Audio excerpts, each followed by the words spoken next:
북한 체제가 지금 당면한 가장 큰 위험 요인을 하나 꼽으라면 김정은의 건강을 꼽을 것 같습니다. 김여정이 자기가 오빠의 공백을 타고 권력을 거머쥐게 됐을 때 조카인 김주애가 클 때까지 기다렸다가 권력을 순순히 넘겨주는 모습을 보일 것인가? 러시아가 북한에 준 거는 한 1조 원밖에 안 된대요. 10분의 1도 돌려받지 못한 거죠. 주기적으로 제기되는 김정은 건강 이상설 어디까지가 사실인가요? 본인의 건강에 대해서 걱정을 하고 있나요? 겨울철 되면 김정은 건강이 좀 안 좋아지죠. 여러 가지 순환기 계통 이런 부분이고, 가족력이 할아버지인 김일성, 아버지인 김정일이 모두 급성 심근경색으로 사망을 했지 않습니까? 이건 정말 놀라운 일이죠. 북한처럼 수령을 절대시하고 모든 의료 체계나 이런 것들이 거기를 향해서 집중돼 있는데 아무도 손쓰지 못하는 급성 심근경색으로 사망한다? 김정은 입장에서는 지금 비록 자기가 41살 나이지만 걱정이 정말 태산 같을 겁니다. 특히 11월 들어서 김정은의 동정이 조금 이상한 건 있습니다. 그동안 사흘이 뭐다 하고 여러 가지 활동을 하고 이랬는데 11월 5일 날 김영남 최고인민회의 상임위원장, 북한의 원로라고 할 수 있는데요. 여기가 사망하는 장례식에 간 다음에 18일까지 한 2주 넘게 아무런 활동을 하지 않았습니다. 이게 연말 노동당 전원회의 12월에 열리게 될, 그리고 내년에 당대회를 위해서 좀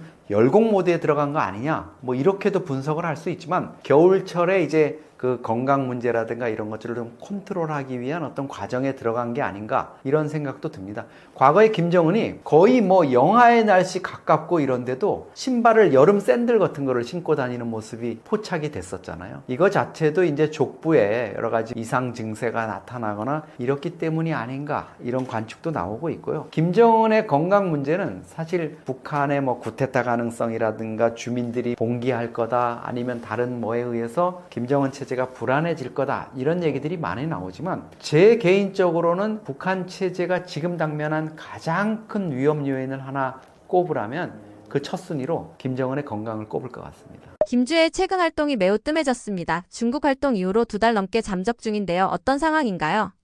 김주애가 9월 4일 날 중국 전승절 80주년 행사를 마치고 평양으로 돌아온 이후에 지금 2달 넘게 잠행 중이죠. 공개적으로 나서기가 좀 어려운 상황이 있는 것 같습니다. 물론 김주애가 그동안 한 달 정도 이렇게 안 나오면서 노출 수위를 조절한 게 김주애에 대한 어떤 북한 주민들의 피로도, 그리고 약간 신비감을 좀 높이고 가끔 나타날 때마다 엄청 성숙된 모습을 보여서 후계자로서의, 예비 후보자로서의 어떤 그런 모습을 좀 주민들한테 각인시키려는 거다, 이런 얘기가 있었지만요, 이번 같은 경우에는 조금 의심스럽습니다. 왜냐하면 10월 10일 노동당 창건 80주년 열병식, 특히 그 전날 열린 경축 행사, 이런데 김주애가 나오기에 정말 좋은 자리였거든요. 과거 같으면 열병식의 중앙에 이렇게 앉는 이런 모습도 보였는데, 이번에는 물론 러시아와 중국에서 온 귀빈들한테 좀 자리를 양보해라,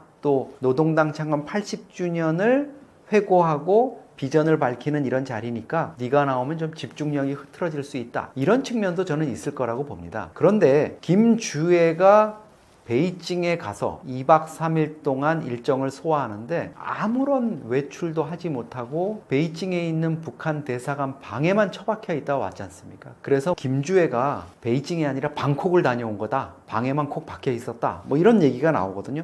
저도 사실 김주애가 설마 방에만 있었겠어? 어디 중국하고 비밀리에 이렇게 해가지고 비공개 활동으로 첨단 시설이라든가 이런 걸 돌아보고 이랬겠지 했는데, 우리 정보당국이 베이징 대사관 또 중국과의 어떤 정보 채널을 가동한 결과 정말 옴짝달싹 못하고 방에만 박혀 있었어요. 이게 아마 김주애 입장에서 돌아와서도 엄마인 이설주한테도 뭐라 했을 것 같아요. 아버지가 좋은 그거라 그래서 따라갔더니 열차만 힘들게 타고 가가지고는 그 좁은 북한 대사관에 처박혀 있다 왔어요, 이런 부분이 있는데, 아마 그 연말에 그 북한이 이제 새해 축하 행사라든가 아니면 내년 초에 어떤 그 계기로 해가지고 김주애가 다시 등장할 가능성은 있지만, 현재로서는 김정은 입장에서는 조금 좀 그 수위 조절을 하자, 이런 단계에 좀 접어드는 것 같습니다. 실제로 지금 바로 김정은의 건강이 악화된다면 김여정과 김주애 중 누가 대행을 하게 되나요?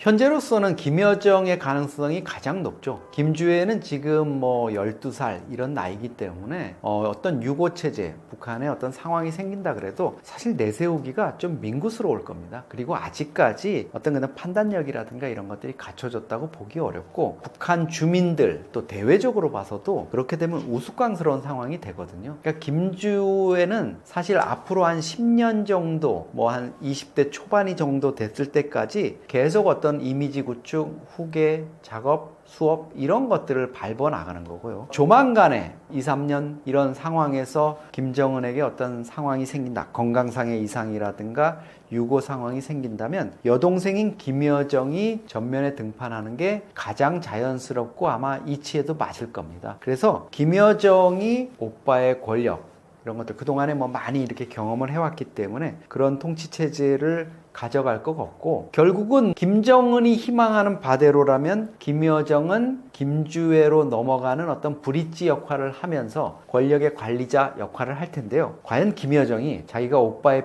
그 공백을 타고 권력을 거머쥐게 됐을 때 조카인 김주애가 클 때까지 기다렸다가 권력을 순순히 넘겨주는 이런 어니스트한 모습을 보일 것인가? 그거는 쉽지 않겠죠. 권력의 속성상 자기도 아들, 딸이 김주애만한 이 정도, 그거보단 조금 어립니다만 있는 상황이기 때문에 그거는 뭐 그때 가서 봐야 되겠지만, 만약에 김주애가 권력을 좌지우지할 수 있는 상태라면 자기가 계속 끌고 가거나 아니면 자기의 아들, 딸 쪽으로 권력 향방을 잡을 가능성이 저는 높다고 봅니다. 최근 평양 고위층의 충성심 하락 등으로 김정은의 권력이 흔들리고 있다는 분석도 나왔는데요. 어떻게 생각하시나요?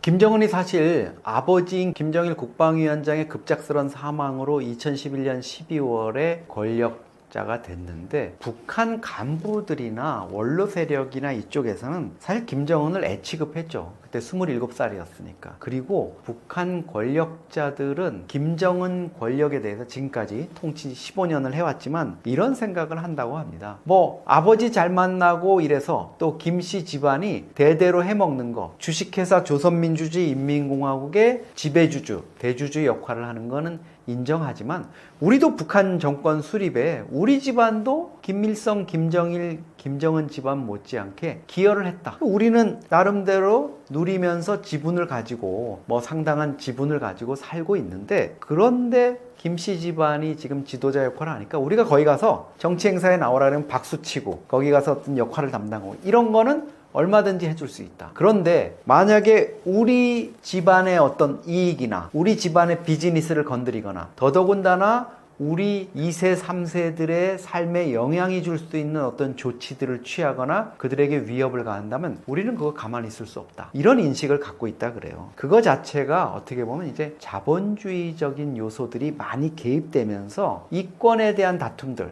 예를 들면 이런 겁니다. 평양을 운행하는 택시회사 누가 갖고 있느냐, 이게 김정은의 부인 이설주가 그 집안이 이 이권을 갖고 있다, 이런 얘기들이 이제 흘러나오고 있거든요. 이처럼 북한에 각각 송이를 따서 어떻게 처리하는 부분들, 또 석탄을 수출하는 부분들, 이런 부분들을 다 이렇게 중국처럼 각 세력들이 가지고 있는 이런 상황이고요.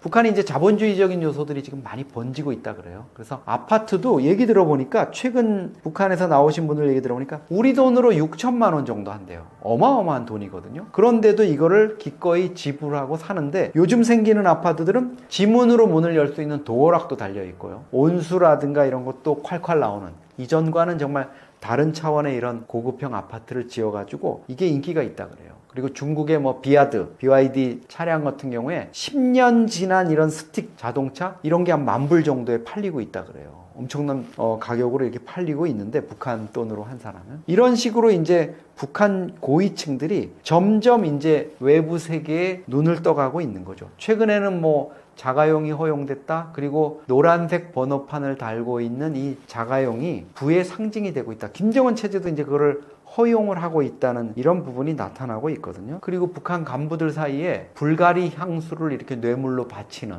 이런 것들이 유행하고 있고, 우리 고어텍스로 된 한국의 고급 등산복 있지 않습니까? 이게 또 최근에 북한 고위층들 사이에서 선풍적인 인기를 끌고 있다고 합니다.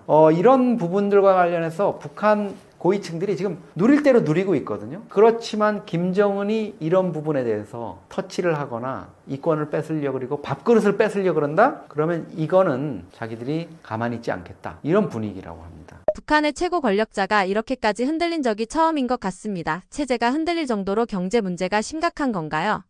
기본적으로 1990년대 중후반에 고난의 행군이라는 대기근 사태가 벌어지면서 북한의 노동당이 주민들 또 엘리트에 대한 배급을 하지 못하는 게 결정적인 것 같아요. 그때 이제 노동당의 신뢰를 다 깎아먹은 거고 그 이후도 김정일도 그랬지만 아들인 김정은 위원장도 자기가 권력을 잡은 지 15년 됐지만 북한 경제 문제를 해결을 못하고 있거든요. 그러면 결국은 간부들 입장에서는 월급만 가지고 살 수가 없습니다. 김일성대 교수가 월급이 5,000원이라 그러는데 부부 교수면은 과거에는 가문의 영광이었다 그래요. 근데 지금 두 부부의 월급을 합쳐봤자 북한 돈 10,000원인데 그게 1달러가 북한 돈으로 8,000원입니다. 북한에. 그러면 이거는 말이 안 되는 거죠. 정말 덜렁 노동당에서 배급해준 또 배정해준 주택 한 채밖에 없는 하우스포 신세라 그래요. 그러니까 이런 부분에 있어서 이제 주민들이 그동안 20년이 넘게 장마당을 통해서 자기네들이 자급자족하고 또 돈주라는 신흥, 자본가 세력, 유통으로 큰 돈을 버는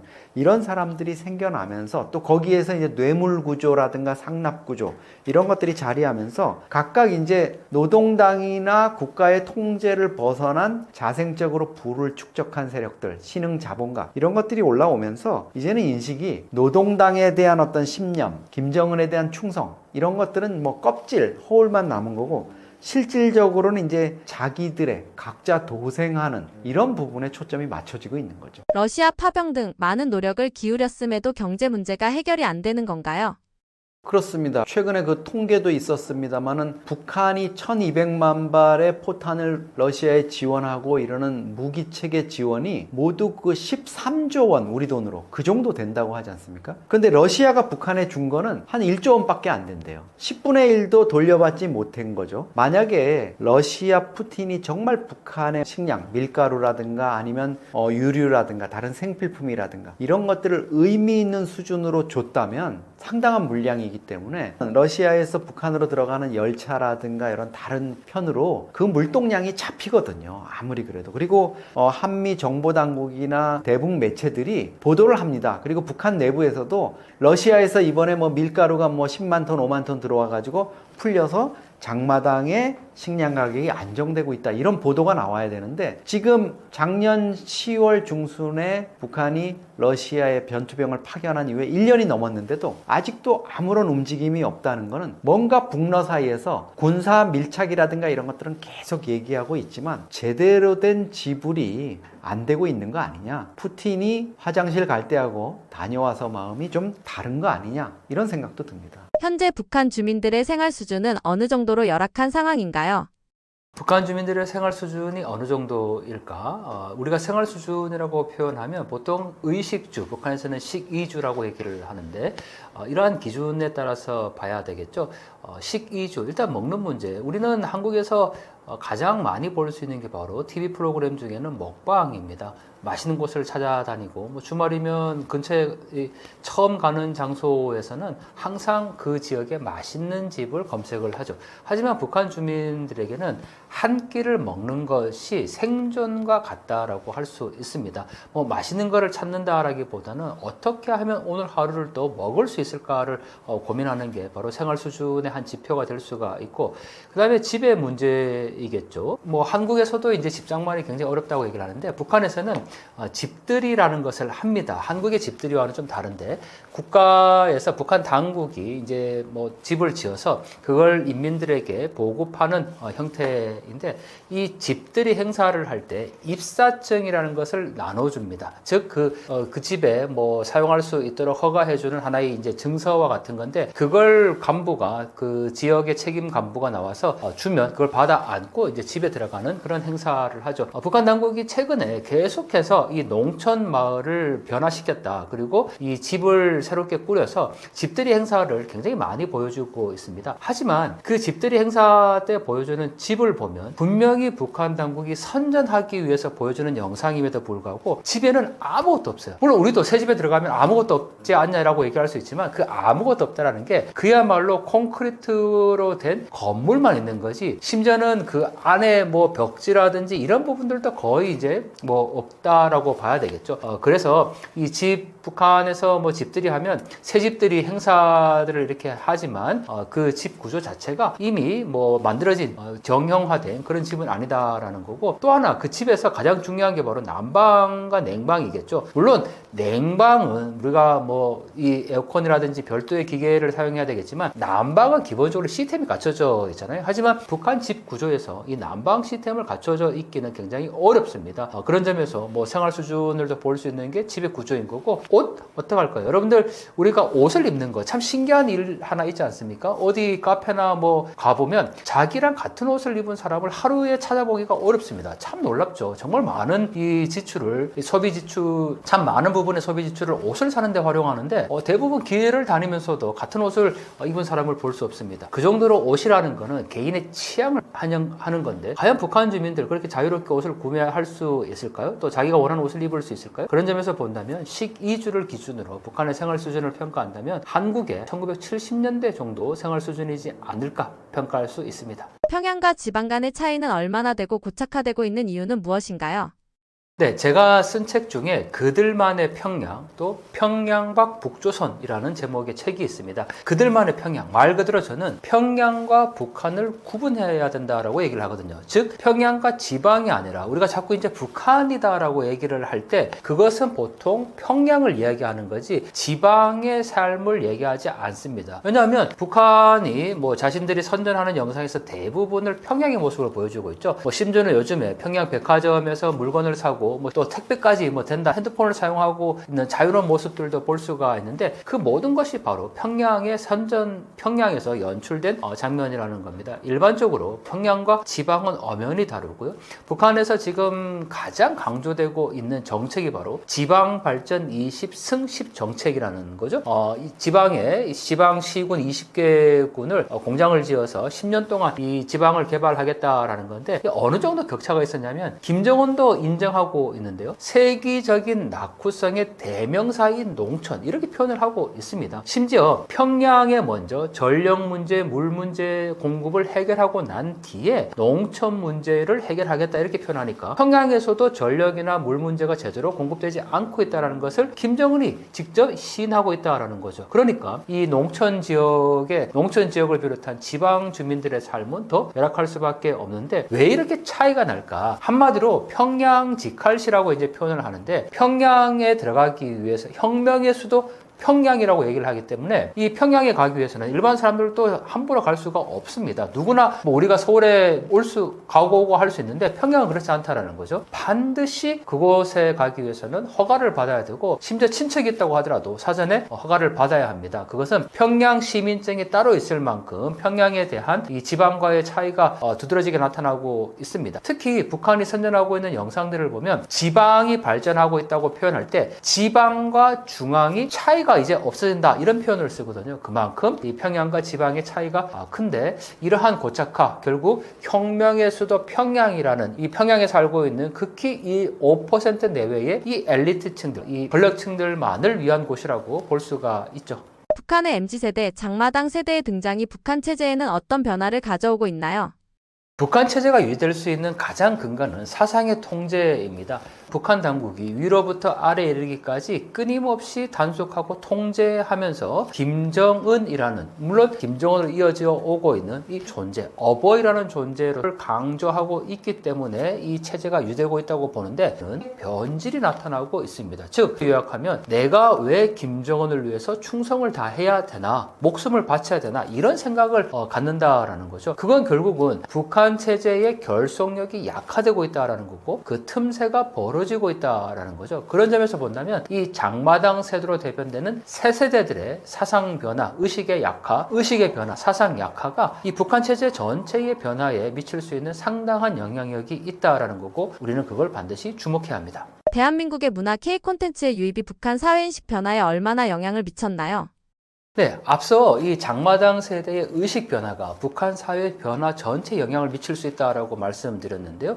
이 남한 콘텐츠의 유입을 통해서 가장 큰 영향력은 바로 생각의 변화를 이끌 수 있다라는 거죠. 지금까지 북한 당국은 한국에 대해서 썩어 빠진 자본주의, 그리고 뭐 거지 많고 노숙자 많고 경제적으로 어렵고 그렇게 교육을 시켜왔죠. 사상 교육을 한 겁니다. 북한 주민들은 그대로 그걸 믿었고요. 더 나아가서 북한 당국은 수령복이라는 것을 강조하는데 전 세계 많은 인민들이 살고 있지만 유일하게 북한 주민들만 수령을 모시고 산다. 그게 수령복이거든요. 그러니까 수령복을 누리고 살기 때문에 우리는 너무 행복하다 이렇게 교육을 시켰고 북한 주민들은 그걸 믿을 수밖에 없었죠. 왜냐하면 해외에 나가보지도 못했고 외부의 어떤 정보도 접하지 못했습니다. 그런데 어느 날 한국의 영화나 드라마를 통해서 특히 우리가 외부 정보라는 것이 북한에 이제 유입되면서 북한 당국이 선전한 것이 거짓이란 것을 북한 주민들이 알기 시작한 겁니다. 저는 북한 주민 알면 깨어난다 늘 이렇게 이제 표현을 하는데요. 이 외부 정보를 통해서 북한 주민들의 의식 변화가 이 북한 정권의 어떤 결속력을 약화시키는 굉장히 중요한 영향이 될 수밖에 없다라는 거죠. 또 하나 이 외부 정보가 들어감으로써 북한 내부에서 유통되고 있는 상품의 변화를 촉구할 수 있습니다. 이 장마당에서 한국산 제품이 좋다는 것을 외부 정보를 통해서 알았기 때문에 중국을 통해서 유입되는 그 한국산 제품들이 장마당에서 고가에 거래되는 물품이 된다라는 거죠. 그리고 단순히 그 장마당이라는 곳이 북한과 중국의 국경을 맞대고 있는 그런 지역뿐만 아니고 안쪽 지역, 내륙 지역까지 가서 물건을 팔면 훨씬 비싸게 받을 수 있다는 이윤이 더 높은 개념을 이제 알았기 때문에 바로 이러한 외부 정보가 북한 사회 내에서 한국 상품을 유통시키는 그런 이 구조적인 변화를 이끌어내고 있다라는 점에서 굉장히 중요한 영향을 미치고 있습니다. 김정은 정권이 이러한 내부 변화를 통제할 현실적 수단이 아직 남아있나요? 김정은 정권의 딜레마 또는 김정은이 가장 두려워하는 것은 무엇일까요? 저는 외부 정보라고 생각합니다. 즉 북한 주민들이 깨어나지 않으면 외부에 대한 정보에 대해 노출되지 않으면 북한 정권은 계속 지속될 수 있습니다. 왜냐하면 당국이 선전하는 대로 그대로 믿고 또 충성심도 굉장히 높겠죠. 하지만 그게 거짓말이라는 것을 아는 순간 그 체제의 결속력은 약화될 수밖에 없습니다. 따라서 북한 당국은 끊임없이 위로부터 아래에 이르기까지 단속하고 통제하려고 하겠죠. 그 대표적인 예가 바로 반동사상문화 배격법이라는 거죠. 한국의 영화나 드라마를 조직적으로 시청하거나 유포한 경우에 최고 사형까지 시킬 수 있다라는 겁니다. 그럼에도 이러한 장마당 세대의 외부 정보 유입과 확산을 막을 수가 없다라고 얘기를 하고 있죠. 자, 이런 점에서 본다면 결국은 외부 정보를 단속하기 위한 북한 당국의 억압은 더 강화될 수밖에 없는데 또 하나 흥미로운 게 위로부터 끊임없이 단속하고 통제하는 것뿐만 아니고 북한 당국이 자신들의 문화를 외부 정보에 접합해서 자신들만의 새로운 문화로 만들어내고 있다는 것도 중요합니다. 예를 들면 이런 거예요. 북한의 모란봉악단이라든지 뭐 최근에 등장하고 있는 정홍란, 김유경 이런 가수들은 마치 한국의 걸그룹과 똑같은 형태의 무대 공연 형태를 보이고 막 관객들에게 박수를 유발한다든지 또는 패션이나 머리 모양이 마치 한국의 이 가요 프로그램을 보고 있는 듯한 모습을 볼 수가 있죠. 자, 왜 그렇게 할까? 음악이라는 것은 사회주의 체제에서 정치 선전선동에 사상 교육을 시키는 데 있어서 가장 중요한 요인으로 꼽힙니다. 그래서 음악 정치라고까지 표현을 하거든요. 그 음악을 과거에 단순히 그냥 전달하는 방식이 아니고 새 세대들의 취향에 맞도록 바꿨지만 그 내용 자체는 결코 바뀌지 않는다라는 거죠. 그러니까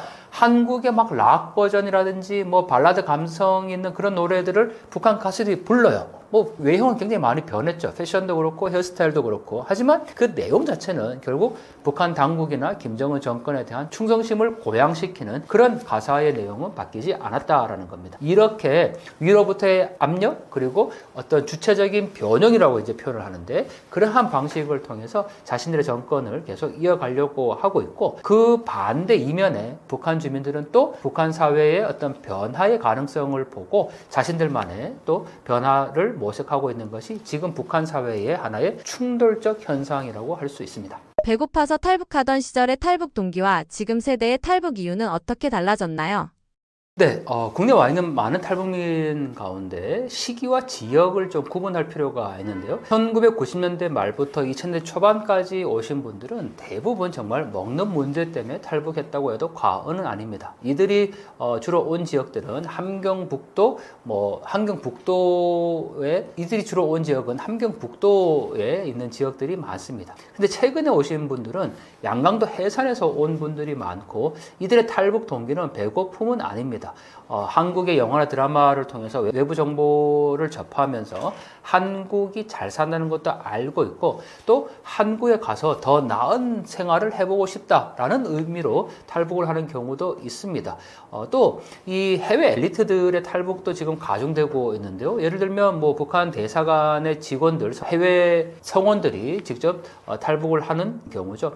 즉 북한 사회나 북한 정권의 한면을 느껴서 또는 내 자녀만큼은 더 좋은 곳에서 살아가게 하고 싶다라는 그런 마음 때문에 탈북을 했다고 지금 증언하고 있으니까 과거에 먹는 문제 때문에 탈북하던 시기와 현재의 탈북 동기는 굉장히 많이 달라지고 있다. 그 중심에는 바로 외부 정보가 굉장히 중요한 영향을 미쳤다고 볼 수 있죠. 북한에서 이 정보라는 것을 통해서 결국 북한 주민들이 깨어나고 있는데요. 폐쇄된 북한 사회에서 그 응축된 힘이 어디로 표출될지 우리는 지켜봐야 합니다. 그리고 가장 중요한 것은 바로 정보의 힘인데요. 지금 이 방송을 보고 계시는 많은 분들의 그 관심이 어떻게 보면 북한 사회를 변화시킬 수 있는 굉장히 중요한 밑거름이 될 수 있다는 거죠. 그런 점에서 이 방송 함께 해주시면 감사하겠습니다. 동아대학교에서 북한을 가르치고 연구하고 있는 강동환입니다. 유튜브 강동환TV를 운영하고 있습니다. 만나서 반갑습니다. 북한을 연구하는 것은 굉장히 어렵습니다. 한계도 있죠. 북한을 직접 갈 수 없기 때문인데요. 그러다 보니까 북중국해에 가서 사진도 찍고 또 지금처럼 서해안과 동해안에 가서 북한 쓰레기를 주워서 연구도 합니다. 왜 이렇게까지 하는가라는 질문들을 많이 하십니다. 북한 쓰레기나 또 북중국해에서 촬영한 사진의 가장 중심에는 사람이 있습니다. 바로 북녘 주민들의 모습이라는 거죠. 그리고 북녘 주민들의 삶의 흔적이라는 겁니다. 그걸 통해서 북녘 주민들의 삶을 알아갈 수 있기 때문에 다양한 방식으로 북한을 연구하고 있습니다. 하지만 굉장히 외로운 길입니다. 여러분들 그 백령도나 연평도에 가서 북한 쓰레기를 줍는 거, 그 해안가에 정말 아무도 없습니다. 그리고 거기에는 지뢰도 많이 있습니다. 심지어 지뢰 표지판이 곳곳에 붙어 있기도 합니다. 제가 이 말씀을 드리는 이유는 하나의 누군가가 하는 일이 참 쓸모없다, 헛되다 이렇게 보지 마시고 어떤 일을 할 때 정말 그 분야의 일을 위해서 이렇게 최선을 다하고 있는 누군가가 있다라는 것을 좀 기억해 주시고 북한을 알아가기 위한 누군가의 몸부림이다 라고 여러분들이 따뜻한 격려와 지지를 보내주시면 감사하겠습니다.